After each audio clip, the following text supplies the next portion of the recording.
一种思想正在挑战伊斯兰教的根基。那么，当一种神秘思想挑战了宗教的核心原则，会怎么样呢？这造成了极大的困惑，甚至有人宣称我就是神。这场争论的核心就指这个概念：万有在主。简单来说，就是认为宇宙万物都是神的显现。这句引言可以说是完美概括了自我完全融入神性之中。但反对者认为，这恰恰违背了伊斯兰教最根本的原则。这个原则就是认主独一，强调造物主和被造物有天壤之别。这可不是众多教义之一，而是所有先知传达的核心使命。有意思的地方来了，支持者把这个概念分成了两种。他们说普通人信一种，而他们这些精英信的是更高阶的版本。但你看，批评者马上就反驳了，他们问：《古兰经》也这么说，难道天使也是凡人？更进一步，有人认为这套理论听起来很像基督教里的三位一体。所以从这个角度看，说万有在主其实就是一种举办行为。那好，面对这种思想上的混乱，到底该怎么办呢？这里的建议是要警惕两种极端，苏费派和塞里费派的某些观点。那真正的出路是什么呢？就是回归古兰经最清晰、最直接的经文。这不禁让人思考，在这个复杂的时代，最简单的道路会不会才是真理？今天我们来聊一个挺复杂的概念，叫万有单一论。事情是这么开始的，一位诗人的观点在维吾尔社区里引起了不小的争议。大家的担心是，这些说法好像把人和神的界限给搞模糊了。我是真理，这句苏菲派的名言就是整个争议的核心。所以说，这个哲学到底是什么呢？它就叫万有单一论。杜万教授就说了，这其实是人类自古以来就有的一种神化自己的倾向。他的支持者描述了条灵修的路，说人最终能达到消融于上帝的境界。但问题来了，这和伊斯兰教核心的认主独一，也就是一神论有了根本的冲突。咱们来看看资料里是怎么比较这两种不同的认主独一的。首先，古兰经的观点很明确，神是独一的，和所有被造物是分开的。但另一种观点呢，就认为万物都是神，也就是说，被造出来的东西也是神的一部分。有意思的是，这种观点的支持者把理解分成了两个等级：普通人和精英。教授就提出了一个很尖锐的问题，那为这个作证的上帝和天使又算什么呢？所以呀，资料的核心论点就是这两个思想体系根本就不是一回事儿。我们来总结一下资料里对万有单一论的几个主要批判点。比如说，资料就把它和基督教的三位一体做了个类比。另一位苏菲派大师的名言说的也是这个意思，把自己看作是神。那该怎么办呢？资料给出的答案是，回归所有先知的唯一使命，认主独一，就是要让人的思想和良知足了对神，不对任何东西屈服。所以，解决办法就是回归本源，专注于古兰经里那些清晰明确的经文。这就给我们留下了一个问题：古老的信仰到底该如何看待这些神秘哲学呢？你看，同一种信仰，怎么就会有两种完全对立的解读呢？而且这两种解读还正在一个民族的内部掀起了一场不小的风暴。今天咱们就来聊聊这个事儿，一场正发生在维吾尔社群里头的非常深刻的信仰危机。那这场争论，它到底在争什么呢？咱们先别急着下定义，咱们从一个普通人的困惑说起。可以说，他的故事就是这场宏大思想斗争的一个小小的缩影。你听听这位叫阿卜德勒阿基斯的朋友说的，我很困惑。这句话真的一下子就说出了很多人的心声，感觉就像是站在一个信仰的十字路口，不知道该往哪儿走。这种迷茫，这种无助感，真的正在很多人心里头悄悄蔓延。所以要搞明白今天的这个冲突，咱们就得往回看，得看看历史。这个社群的信仰，它不是凭空来的，咱们得回到源头，看看他们这一路走来，都经历了些什么样的思想上的变化。你看，这不就跟阿卜杜勒·阿基兹的感受对上了吗？这个社群的信仰版图可以说是一直在被来回拉扯、重塑。你想想看，从最早的苏菲主义有点神秘色彩，然后到共产主义强调无神论，再到后来萨拉菲主义非常严苛。每一次新的思潮进来，都像是在这片土地上狠狠地踩上一个脚印。所以说，今天这场激烈的辩论，其实早就埋下了种子。这里有个特别有意思的点，就是这股新的思潮，它不是那种大张旗鼓写文章辩论来传播的，不是的，它用了一种更隐晦的方式，就是通过一种新诗歌。这种诗歌故意写得模模糊糊的，意思藏得很深，让人看不太透。这种风格就叫朦胧诗。这么一来，思想的传播就变得特别隐秘，你也更难一下子看清楚他到底想说什么。好，那说了半天，这个引发这么大争议的，听起来神神秘秘的世界观，它到底是个啥呢？咱们这个来好好扒一扒，看看这个万有在主论的核心到底是什么。万有在主论听起来有点玄乎。其实我们可以打个比方来理解。你就想象整个宇宙就是一片无边无际的大海，而我们看到的所有东西，山川、河流，包括我们自己，都只是这片大海里的一滴水，或者说是一个浪花。明白这意思吗？这个比喻基本上就是万有在主论想描绘的那个画面，就是说神才是唯一真实的存在，而我们所有的一切都只不过是它的一个投影，一个显现而已。那么顺着这个逻辑往下想会怎么样呢？多安教授就分析说这种世界观它最终会引向一个很惊人的结论，就是人的自我神化。其中最有名的一句口号或者说宣言就是我是真理。你想想，这句话在传统的伊斯兰教里那简直是石破天惊因为它把造物主和被造物之间那条最根本最不能跨越的界限给模糊掉了。还没完呢，更有意思的来了，这种思想它把神圣的本质分成了3个部分：爱者、被爱者，还有爱本身。你听听这个结构，一个本质分成3个方面，是不是听着有点耳熟？没错，这跟基督教的3位一体那个概念简直是惊人的相似。你想想，这对于一个坚决相信认主独一的社群来说，意味着什么？这绝对是一个巨大的思想冲击。好，说完了这个神秘的讲究融合的观点，咱们再来看看跟它完全相反的另一头，那就是伊斯兰教里最古老也是最核心的一个信条——认主独一。那什么叫认主独一呢？简单来说，它强调的就是造物主是独一无二的，是超越一切的。他和他创造的所有东西，包括我们人类，是有着本质上的区别的。这个区别落到咱们的日常生活中，最直接的表现就是绝对不能搞任何形式的偶像崇拜。万物非主，唯有真主。这句话你可别小看它，它不仅仅是一句口号那么简单，它被看作是整个伊斯兰信仰的基石。可以说，所有先知来这个世界上传达的核心信息就是这句话。它也是一条最终的界限，用来区分谁是信徒，谁不是。而且这句话的意义还远远不只停留在神学层面，它其实是一种彻底的精神解放。你想，它告诉我们，人不需要向任何凡人、任何权势或者任何偶像低头，你只需要对那个唯一的造物主负责。这一下子不就赋予了人一种至高无上的尊严和真正的自由吗？好，那讲到这里，大家应该就能很清楚地看到了，这2种观念它绝对不是说解释上有点不同那么简单，不是的，它们就像是水和火，或者说光明和黑暗，两者之间根本就没有任何可以调和的中间地带，它们从根上就是对立的，没法共存。其实整个出突的本质，咱们可以浓缩到2句宣言里头。这2句话听起来很像，但意思差远了。你看，认主独一说的是拉伊拉哈伊拉拉，翻译过来就是万物非主，唯有真主。它强调的是什么呢？是崇拜的对象是唯一的。而万有在主论说的是拉摩朱达伊拉拉，意思是除真主外无物存在。它强调的是存在本身是唯一的。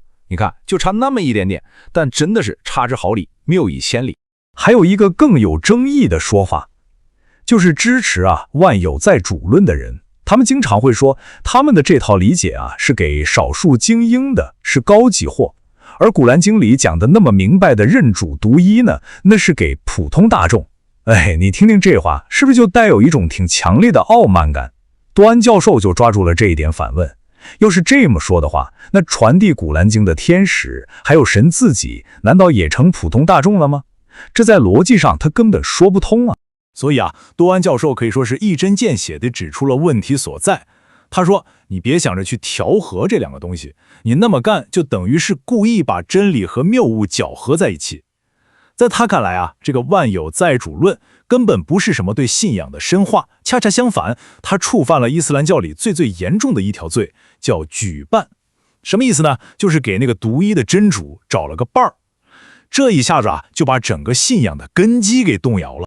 那好，面对这么大的分歧，思想上这么混乱，这个社群他们该怎么办？未来要往哪儿走呢？到底有没有一条路能带着他们走出这片迷雾，重新找到方向呢？来源里提出的方案其实核心思想就4个字儿：回归本源。具体怎么做呢？3步走。第一，要用脑子，要拥抱理性，用神给你的智慧去分辨什么是真，什么是假。第二，要回归文本，你所有的理解都得牢牢地扎根在古兰经上面。最后也是最关键的一点，就是要抓住那些写得清清楚楚、明明白白的经文，把它们作为你信仰的根基，而不是跑去那些模棱两可、特别深奥的解读里头，把自己给绕晕了。就引出了一个非常核心的观点，就是说，真正的宗教信仰，它应该是简单、清晰、纯粹的，就像山里的一汞清泉，一眼就能看到底。它不应该是一个绕来绕去的、藏着各种秘密的复杂迷宫。有的时候，清晰本身就是一种最强大的力。所以你看，从一开始阿卜德拉齐兹那个真诚的困惑，到后来两种世界观的激烈碰撞，我们好像看到了一个缩影。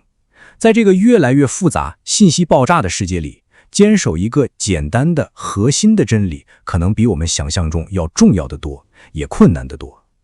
那么最后留给大家一个问题吧，在我们每个人的生活中，那个你觉得最值得坚守的、最核心的真理，要探讨的资料非常特别，是你发来的几段录音，记录了你和一位教授之间，一场非常深入的对话。核心议题呢，是一个叫存在统一论的概念，听起来就相当复杂。但我们次要做的不只是解释一个概念，而是为你梳理清楚这个思想怎么在你所在的社群里点燃了一场激烈的辩论，以及它为什么会和伊斯兰教最根本的信条认主独一产生这么深刻的冲突。我们的任务就是带你深入这场思想风暴的中心，看看这一切的来龙去脉。而且这些录音它远不只是一场学术讨论，我们能从中听到一个人的那种信仰挣扎和求索。你提供的背景，从共产主义对宗教的压制，到后来就是瓦哈比主义的兴起，再到现在一种回归古兰经本身的思潮，这些很宏大的历史叙事，最后都交织在了一个具体的文化场域里。我们今天要剖析的正是这些大大小小的思想浪潮，如何在一个人的困惑中激烈的碰撞。说得太好了，要理解这件事儿，我们必须先聊聊你的个人经历，这简直是整个故事的关键。你在录音里提到自己成长的环境很特殊，从小接触的竟然是反对苏菲主义的共产主义文学。这些书把当时社会的落后直接归咎于苏菲主义，是所谓的精神鸦片。对，这其实是一种非常典型的意识形态策略。就像你在录音里提到的，当时的共产主义者很清楚，苏菲主义是维系当地宗教和文化认同的一根脊梁。所以要想重塑社会结构，最直接的办法就是打断这根脊梁。他们不是在进行神学辩论，而是可以说是在执行一项社会改造工程。这就解释了为什么那种批判会如此彻底。所以你的人生可以说是在一个思想的废墟上开始的。对。然后到了80、90年代，风向大变，你又接触到了从沙特、埃及传来的瓦哈比主义思想，这股思潮的冲击力一定非常大吧？可以想象，那是一种完全不同的叙事。如果说前者是彻底的否定，那后者就是一种怎么说呢，极为严苛和绝对的肯定。你提到自己甚至一度加入了那个主张恢复哈里发制度的伊扎布特组织，这就说明你当时在寻求一种非常强烈的秩序感和确定性，来填补之前留下的真空。简直像是在思想的过山车上，先是被告知宗教是鸦片，然后又被一种极度原教旨主义的思潮所吸引。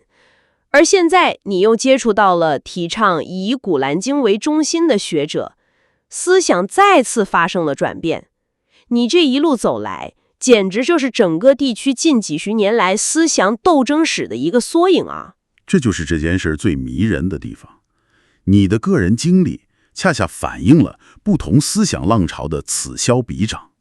先是世俗化浪潮试图清场，失败后留下了信仰真空，然后外部输入的保守主义思潮迅速涌入，抢占地盘，而现在又出现了回归文本、回归理性的内部呼声。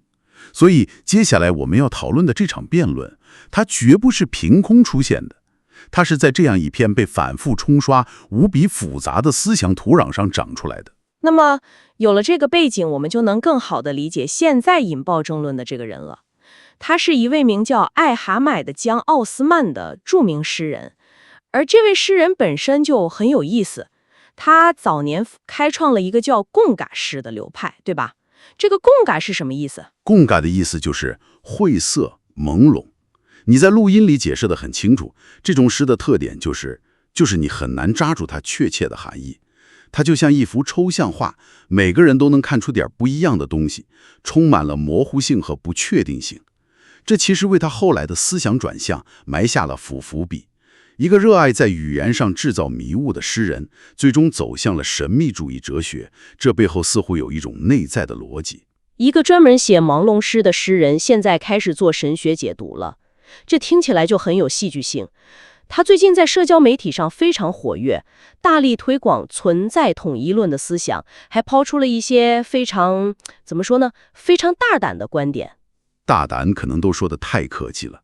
比如他探讨维吾尔族的哲学思想时，竟然暗示古代突厥人的传奇领袖乌古斯可汗，说他可能是古兰经里没有记载的先知之一。哇哦！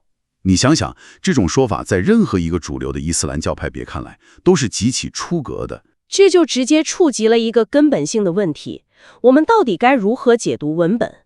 对话里的教授提到了两种对立的方法，一个叫巴屯尼，一个叫查西里。是的，这正是理解这场争论的要事。查西里呢，可以理解为字面主义或者外在派，他们坚持文本的字面意思，认为真理就在白纸黑字上，不需要过度解读。而巴妥尼则是隐秘主义或内在派，他们相信经文背后有更深、更隐秘的含义，需要通过特殊的灵性体验或者阐释才能触及。所以说，这位诗人的做法，显然就是典型的内在派解读方式了。他不是在读字面的。完全正确，他根本就不是在读字面的意思。他正是用这种方法，把历史传说和宗教文本进行一种可以说是天马行空的连接，得出的结论自然就和主流认知大相径庭。所以他开始接纳类似于基督教三位一体的观念，以及苏菲主义里那句最有争议的话，我即真理，就一点也不奇怪了。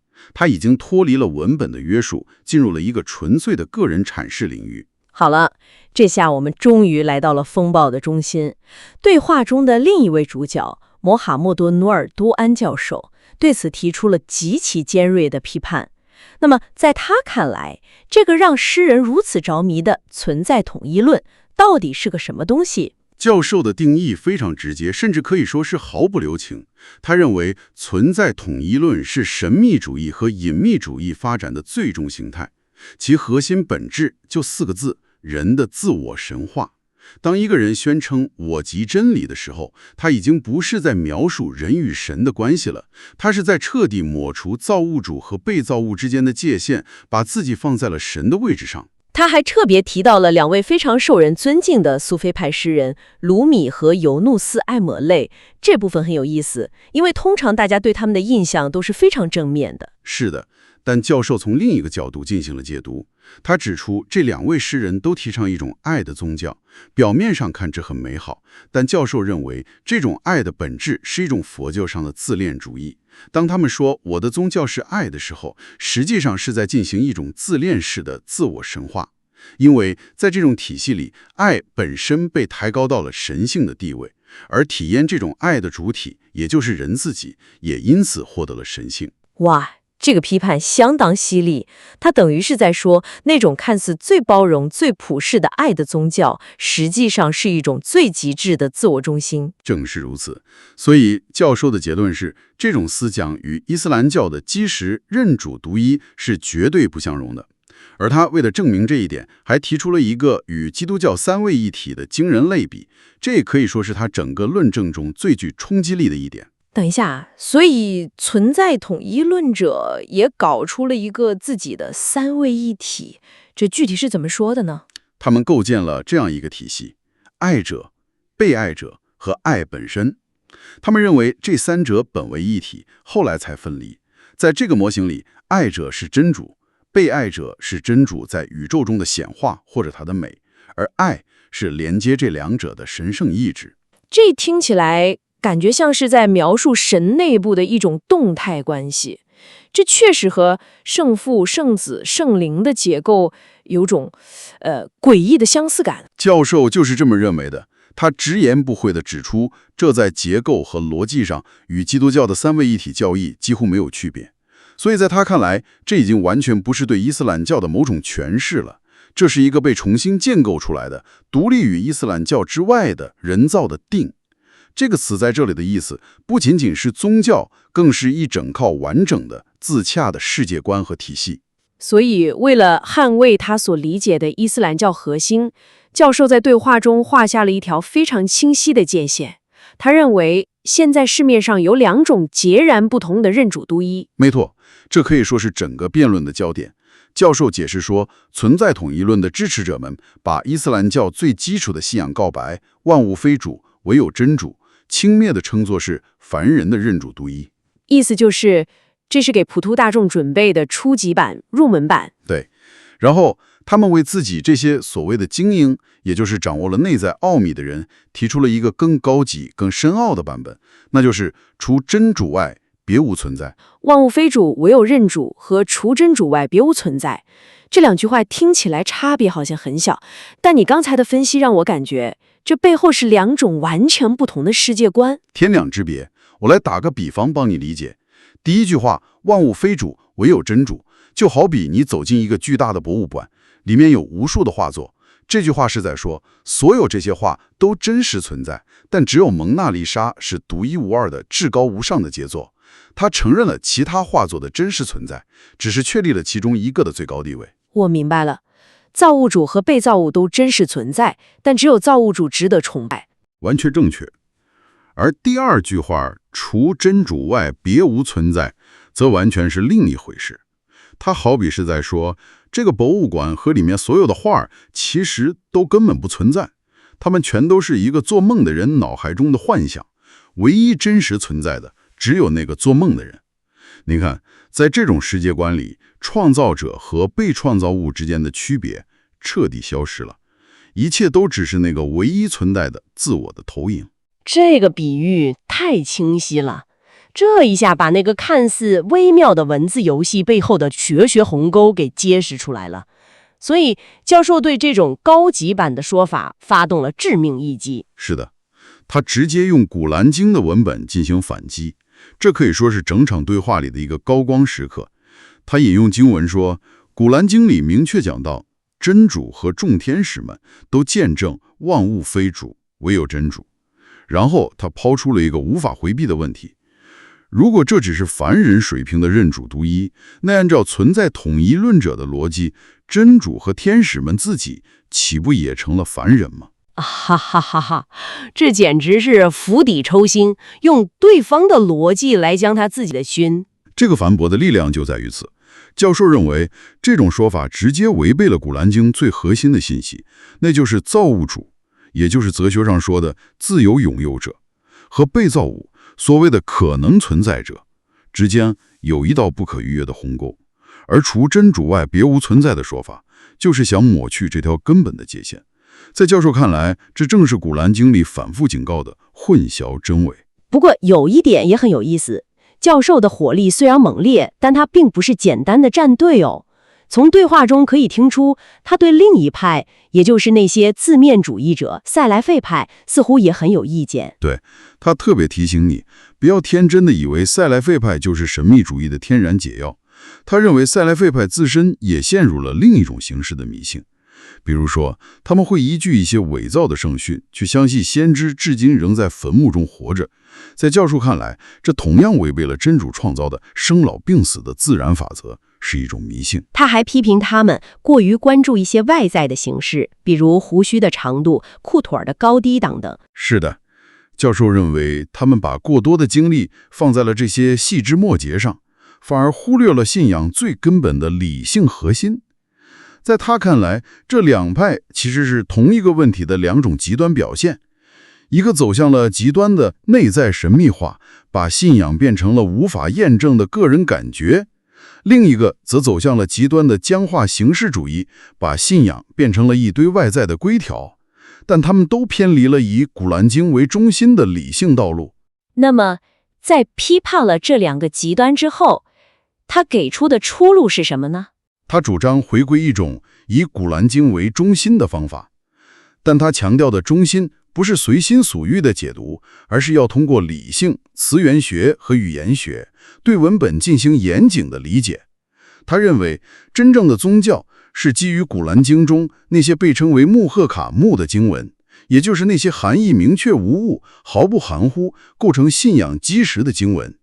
基于这些经文建立的信仰，应该是一个简单、纯粹、清晰的体系，而不是像现在这样，一边是神秘主义的迷雾，另一边是形式主义的枷锁。所以，我们今天通过这些珍贵的录音，深入解剖了一场深刻的思想冲突。冲突的一边是《古兰经》中那个超越性的、与被造物有本质区别的造物主观念。而在另一边，是一种关于万物与神性最终合一的神秘主义信仰。这真是一场基于明确文本的信仰与一场基于隐秘阐释的信仰之间的正面较量。是的，而且在对话的最后，你发出了一段非常深刻的感慨，我觉得这很能说明问题的关键。你说，你发现和那些内在派辩论要比和字面派辩论困难得多。因为字面派好歹有明确的文本作为依据，你们可以就文本本身争论，但内在派的论点往往不是基于清晰的证据，而是飘忽不定的个人体验和阐释。你感觉自己的拳头总是打在棉花上，无处着力。这的确是一个非常棘手，甚至让人感到无力的问题。你无法反驳一个人的感觉。也留你们一个值得深入思考的问题。在任何思想、哲学或者信仰体系中，深刻的诠释与凭空创造一个全新事物的界限究竟在哪里？什么时候，诠释不再是你用来看世界的一扇窗户，而变成了一面只映照出你自己的镜子？本期我们要探讨一份策略材料，它应对的是一个非常棘手的思想挑战。当一种古老的哲学，也就是泛神论，以一种全新的面貌在维吾尔社群中复兴的时候，我们该怎么去有效应对？这份材料的核心困境，我感觉作者在字里行间已经表达得很清楚了。是的，就是一种深深的无力感。他提到，跟这些人辩论呢，就像陷入了一场永无止境的朦胧诗解读。对，这个比喻很形象。对方的论证总是很晦涩、很模糊，引经据典，但又飘忽不定。你越是想逐条反驳，就越是感觉被拖进一个哲学泥潭里。最后就是精疲力尽，他好像什么问题都没说清楚。没错，他自己也说这是一种消耗战，对方非常擅长用这个复杂性来当武器，让你在他们设定好的战场上疲于奔命。是的，你刚想抓住一个逻辑漏洞，他马上就转移到一个更玄的概念上，这就让我很好奇，面对这种迷雾战术，我们是不是从一开始就选错的战场。我觉得第一个可以调整的地方啊，就是咱们得重新定义这个战场。重新定义战场。对，你的策略可以通过将辩论核心从复杂的哲学辨析转移到一神论和泛神论的这个根本对立上来，这样会清晰有力得多。你看，问题的根源就在于你默认了对方的辩论框架，就是说你试图在他们的迷雾里找到一条清晰的路，但这条路其实不存在。对，它根本不存在。这就像他们把你引到一片沼泽地里，他们在那里如鱼得水，而你每走一步都深陷其中。没错，所以正确的做法不是在沼泽里走得更快，而是要想办法把他们拉回到坚实的地面上来辩论。把他们拉回坚实的地面，这个比喻很好。那具体来说，这该怎么做？就是说，要彻底放弃跟他们纠缠那些细枝末节，不要再去辩论什么这节经文的神秘主义解释合不合理，或者某个苏菲派学者的观点到底是什么意思，这些都是他们设计的陷阱。我明白了，这是不要在他们的规则里玩。对，你要做的是把整个议题简化，或者说升维，变成一个非此即彼的根本性选择。这个听起来很有利，但会不会有风险？比如说被对方指责为过度简化，或者说是在回避复杂性？这个是一个好问题。他们可能会说，我们是因为不懂深层的哲学才要这么做的。关键就在于你的表述方式，你不支持简化，而是回归根本。回归根本。对，我们可以想一个具体的例子，比如当他们引用某段古兰经经文，然后滔滔不绝地进行泛神论解读的时候，你先别去反驳他的解读。让他说。对，等他说完，然后你很平静地问他，非常感谢您的分享。在我们深入探讨具体词句之前，我想先明确一个根本性的前提问题。您刚才这番解释，最终是指向古兰经一贯强调的真主是独一无二的创造者，而万物皆为被造物这个核心原则，还是在暗示万物与真主本质为一，真主即万物？然后你再加上一句，因为在我看来，这两条路从起点就完全不同，世界观的根基也不同，他们的终点绝不可能重合。我们得先确定我们走的是不是同一条路。哇，我明白了，这一招很厉害，他没有攻击对方的任何一个具体论点，对，而是直接绕到了他们所有论点的背后，去质疑他们整个体系的最终目的地。正是如此，这样一下子就把选择权交给了旁观者。对，你不再扮演一个笨拙的反驳者，而是成了一个清醒的指路人。你向所有人指出了两条截然不同的道路，并且点明了他们通往何方。这么一来，压力就完全转移到对方身上了。是的，他们要么必须承认自己的理论最终导向的是与古兰经核心教义相悖的泛神论，要么就得想办法否认。但他们一旦否认，他们之前构建的那些复杂的哲学论证就会显得根基不稳。无论如何，我们都成功地把战场从那个迷雾拉回到了清晰的原则之上，就是这个目的。而且这样做也改变了你在社群中的形象，你不再是一个只会说不的批评者，而是一个帮助大家看清问题本质的分析者。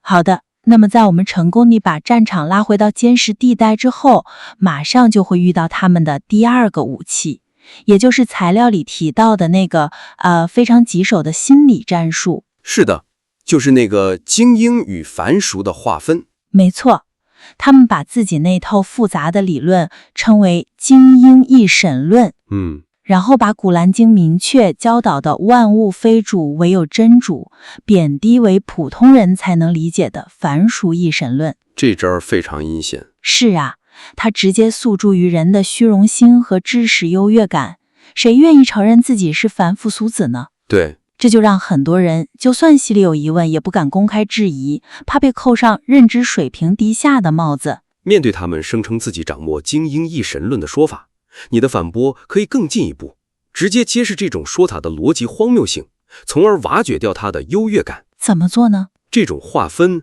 是他们最有力的心理武器，因为他在信徒心中建立了一种所谓的灵性阶级。灵性阶级。要击败他，最好的方式就是用他们极为推崇、最权威的文本来攻击这个划分标准本身。用子之矛攻子之盾。完全正确。与其跟他们争论谁的理解更深刻，不如直接釜底抽薪。让他们自己构建的这个精英凡俗体系陷入逻辑上的自我矛盾。比如说，你可以直接引用《古兰经》的原文，然后提出一个看似天真但实则致命的问题。比如说呢？你可以找一个合适的时机，心平气和地问：我注意到您经常区分精英和凡俗的一神论，关于这点，我有个困惑想请教一下。古兰经在姨木兰的家属一章中有一句非常重要的见证：除真主外，绝无应受崇拜者。对，经文接着说，真主自己为此作证，众天使和学者们也同样为此作证。按照您的逻辑，万物非主，唯有真主这句最基本的话是属于凡夫俗子的认知。那么我的问题是，这是否意味着亲自为此作证的真主和众天使也属于您口中的凡夫俗子？而您所倡导的所谓精英的认知，难道比真主和天使的见证还要更高明、更深刻吗？哇，这个问题太尖锐了，对吧？他几乎是把对方逼到了一个死角。这不再是一个可以靠哲学诡辩来回避的问题了。是的，这是一个直接挑战他们信仰根基的问题。你看，他们只有2个选择。如果他们敢说真主和天使的见证也属于凡俗层面，那他们在任何一个信徒心中的形象就瞬间崩塌了。那是一种极大的冒犯。对，但如果他们否认，说不，真主和天使的见证当然是最高级的，那他们整个精英凡俗的理论体系就自己打自己的脸了。没错，凭什么真主和天使都在见证的这句话，到了你们这里就成了低级的认知呢？就是这个逻辑。所以这个问题的目的其实不是为了得到一个答案，对，而是为了暴露他们理论框架内部的巨大裂痕，让他们自己陷入逻辑困境，他们那种居高临下的优越感自然就瓦解了。是的，而且关键在于提问的方式，你不能带着攻击性去问，而要带着一种真诚的求知的好奇心去问。姿态越是谦卑，这个问题本身的力量就越是强大。对，它会让周围的听众自己去思考，而不是感觉你在强迫他们接受你的观点。一旦他们的优越感被动摇，他们整个话语体系就失去了一大半的吸引力。我明白了，所以第一步是重塑战场，把辩论拉回到原则问题上。第二步是釜底抽薪，用对方最尊崇的文本瓦解他们的心理优势。这2步都是在拆解对方的公式。对，但这自然就引出了下一个问题，光拆解是不够的，我们自己的阵地是什么？对，你提到了最关键的一点，仅仅做一个反泛神论者，好像还不足以团结和吸引人。这也正是这份材料里隐藏的第3个战略机遇。你目前的策略似乎主要集中在反驳神秘主义，但为了建立一个更稳固、更有吸引力的思想阵地，需要同时明确华清与萨拉菲主义的界限。只攻击一方是远远不够的。是的，作者在材料里也梳理了自己的思想历程。他早年接触过萨拉菲主义，后来转向了以古兰经为中心的理性道路。对，他现在的主要对手是泛神论，但他似乎没有花太多精力去定义自己与萨拉菲主义的区别。这会带来什么风险呢？风险很大，最大的风险就是你的身份认同是模糊的。模糊的？对，在社群里的大多数人看来，宗教思想的光谱上好像只有2个选项，要么是泛神论那种天马行空、充满个人神秘体验的道路，要么就是萨拉菲主义那种严苛、僵化、注重外在形式的字面主义道路。2个极端。对，如果你只攻击泛神论，很多人，尤其是那些对萨拉菲主义同样感到不满的中间派，会不知道你到底站在哪里。他们可能会误以为我反对泛神论，最终还是要回到萨拉菲主义的老路上去。完全正确。这确实是个问题。这就意味着我们可能会失去那些最希望团结的力量，那些既反感神秘主义的虚无，又厌倦字面主义的僵化，正在寻找第3条道路的人。一点没错。所以你不能只做一个防守者，你必须主动出击，清晰地定义自己。要把你所倡导的古兰经中心道路定位为一条同时超越神秘主义和字面主义的第3条道路，或者说中间道路。这并不是为了反驳，对，更是为了主动塑造一个清晰、独立而且富有吸引力的思想品牌。那么在实践中该如何操作呢？总不能每次发言都先声明一下，我既反对这个也反对那个吧？那也太生硬了。当然不是，你要把它融入到你的日常论述中，让它成为你分析问题的标准模式。标准模式？对，一种系统性的做法。比如说，当你要分析任何一个宗教概念时，无论是祈祷、斋戒还是某个神学名词，你都可以采用一个3点式的分析结构。3点式结构？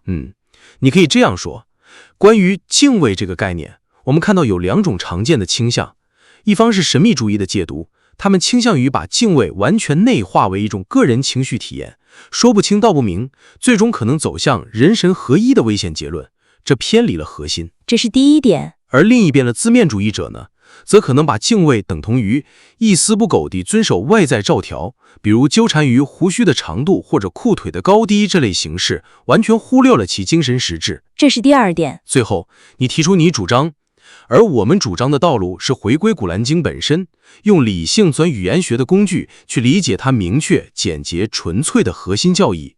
在古兰经里，敬畏首先意味着一种清晰的道德觉察和行为准则，它既不是虚无缥缈的个人体验，也不被僵化的外在形式所束缚。我明白了，通过这种方式，你每一次的分析都在潜移默化地强化你的思想定位。对，你不是在贴标签，而是在展示一种更全面、更平衡的思维方式。每一次发言都是在为你所倡导的理性中间道路做一次广告。就是这个意思。做这样有几个巨大的好处。第一，它能更有效地反击泛神论，因为它明确指出了泛神论只是思想谱操谱上的一个极端。第二，它能主动争取那些中间派，为他们提供一个清晰的思想归属，这是最关键的。第三，也是最重要的，它让你从一个单纯的反对派转变为一个有清晰理念和方法的建设者。是的，人们追随的永远是那些能够提供积极愿景，而不仅仅是指出错误的人。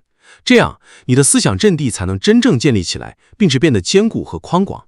这3个策略调整确实是层层递进，环环相扣。从战术层面的辩论框架重塑，到心理层面的优越感瓦解，再到战略层面的思想阵地构建。对，这是一个非常完整的升级方案。它的核心思想就是从被动应对转向主动塑造，塑造辩论的议题，塑造对方的形象，最终塑造你自己的身份。好，那我们来总结一下。今天我们围绕这份材料提出了一个3步走的策略升级方案。首先是重塑核心焦点，要主动摆脱对方设计的哲学迷雾，将辩论从复杂的细节纠缠中抽离出来，升级为关于一神论与泛神论这2种根本不同世界观的原则性选择。简单说，就是不要在沼泽里战斗，要把对手拉到坚实的地面上来。对。其次是瓦解对方的优越感。面对他们经营繁俗的心理战术，要避免陷入谁更深刻的争论，而是直接引用古兰经的权威证据，提出一个挑战其理论根基的逻辑问题，从而釜底抽薪，让他们自相矛盾，从攻击转为防守。最后也是最关键的，是明确思想阵地，不能只满足于做一个反对者，必须主动划清与神秘主义和字面主义的双重界限，将自己的运动清晰地定位为一条理性的回归文本的中间道路。并且通过在每一次分析中都展现这种平衡的思维方式，来吸引和团结那些寻求理性信仰的中间力量。我们相信，通过这些调整，你的论述会变得更加锋利，你的立场也会更加清晰和富有吸引力。非常期待看到你将这些策略付诸实践后的新版本。欢迎来到辩论。今天我们来聊一个非常有意思的，也但争论了几百年的一个哲学话题——苏菲主义里的万有单一论，也就是瓦哈德阿鲁乌朱的。简单来说呢，就是存在是统一的。对，这个概念在整个伊斯兰思想史上可以说一直是风暴的中心。所以你们今天讨论的核心问题就很明确了，这个万有单一论它究竟是对伊斯兰最核心的认主独一，也就是陶黑教义的一种升华和深刻的解读呢，还是一种从根本上就偏离了古兰经原则的危险思想？我的立场就是前者。我认为呢，万有单一论恰恰是把认主独一这个概念推向了一个哲学的极致，让我们对神圣实在有了一个更高维度的理解。而我的看法，可以说是恰恰相反。在我看来，这个理论最根本的问题就是它把造物主和被造物给搞混了。这条线一旦模糊，实际上就离多神崇拜不远了，也就是我们说的以物配主 shirk。 好，那我先来陈述一下我的观点。很多人一听到万有单一论，第一反应就觉得这是不是在否定认主独一？但其实正相反，它是在深化它。我们通常理解的认主独一是念诵除真主外再无应受崇拜者，拉伊拉哈伊拉安拉，这当然是一个非常重要的实践准则。但是呢，万有单一论提出了一个本体论层面的命题，除真主外别无实在，拉毛注的伊拉阿拉，你看这是一个层次上的飞跃。他说的不是你应该崇拜谁，而是从根本上讲，这个宇宙中唯一称得上实在的只有真主，其他万物都只是它实在的一种显现或者说影子。这个在苏菲思想里被称为精英的认主独一，哈瓦申土希底。所以当历史上像哈拉治这样的苏菲修行者喊出我是真理阿纳阿尔哈格的时候，他不是狂妄到说我就是神，那是在一种叫自我消融于真主发那菲拉的巅峰体验里，个体的那个我已经不存在了，只剩下那个唯一的真理在言说。所以这恰恰是无我的极致，而不是所谓的自我神话。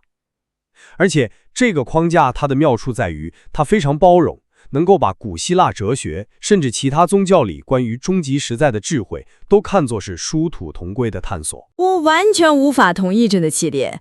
我们回顾一下，所有先知的使命，从第一位到最后一位，他们的核心任务是什么？就一个，非常纯粹，把人类从以物配主，也就是适合的泥潭里拉出来，然后牢牢地确立认主独一这个绝对的不容任何含糊的原则，这是信仰的根基啊。而你刚才描述的这个万有单一论，恰恰是在这个最根本的问题上走向了反面。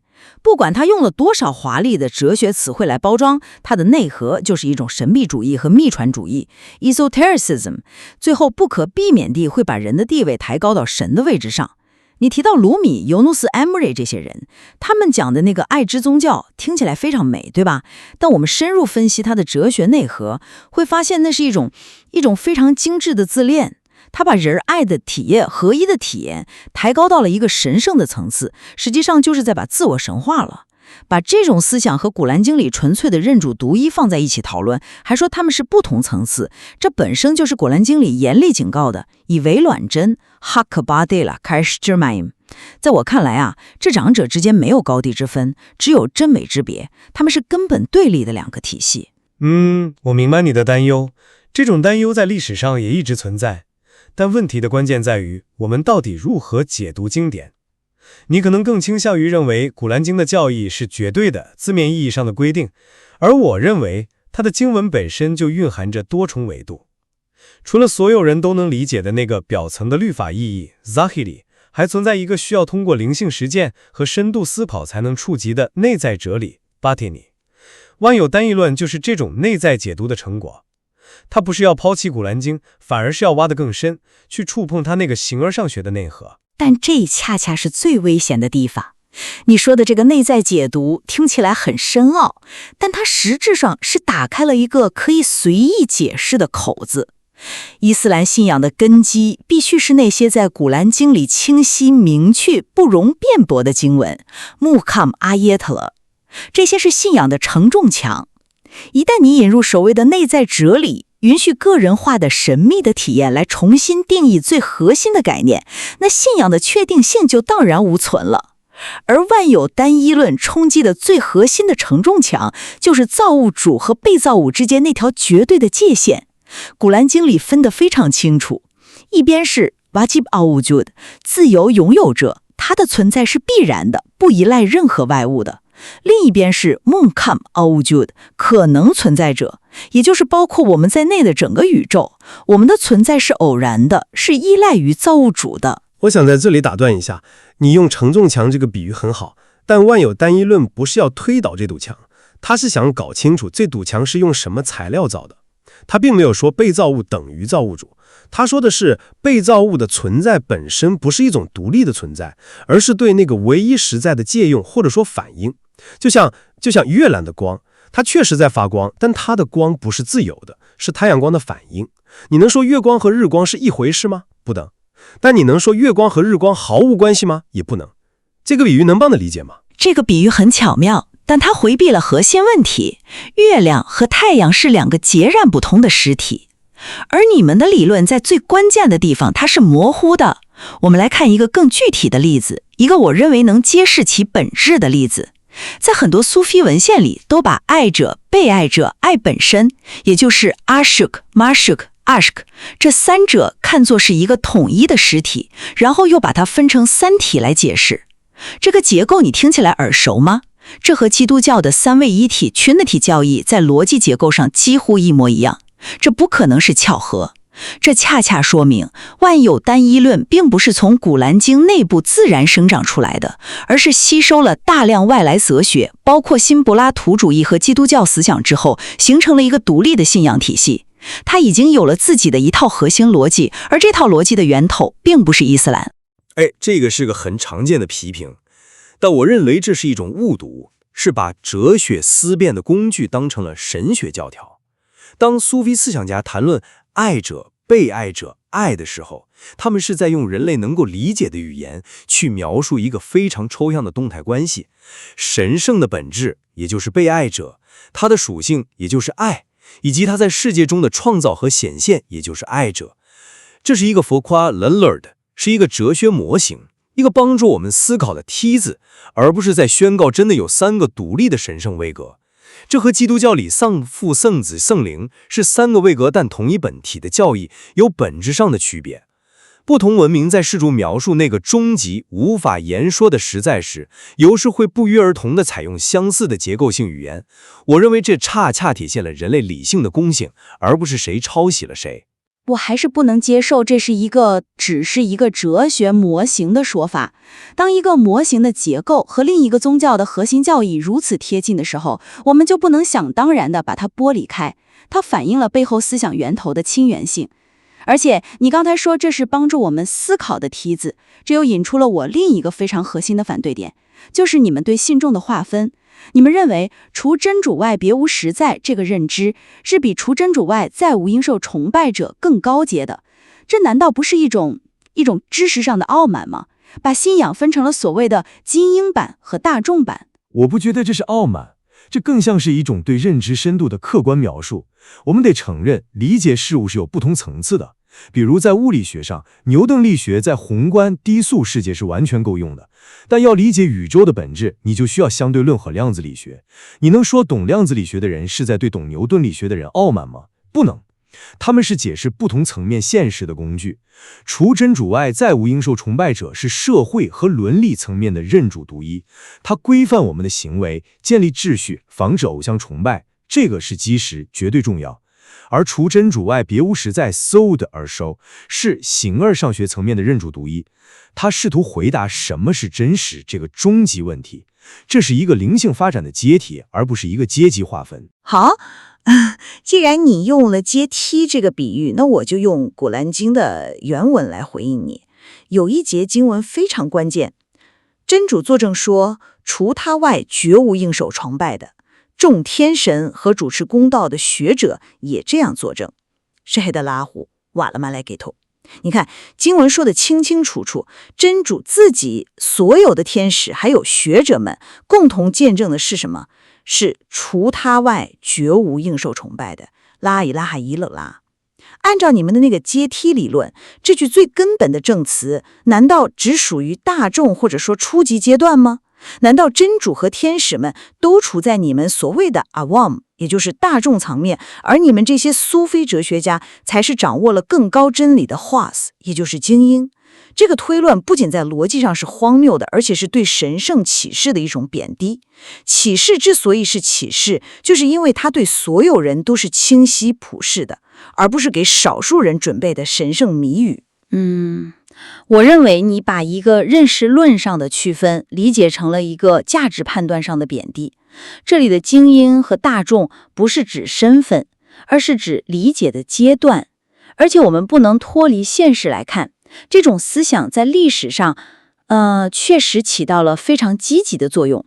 比如在我们的资料里就提到，有维吾尔诗人试图用万有单一论的哲学框架去重新诠释像《吴古斯可汗传》这样的民族史诗，把古老的萨满教传统、佛教影响和伊斯兰信仰整合在一起，为整个社群提供一个统一的文化和哲学根基。这说明它不只是象牙塔里的空谈，而是有能力成为一种凝聚人心、整合文明的文化力量。但我看到的恰恰是相反的潜在危险。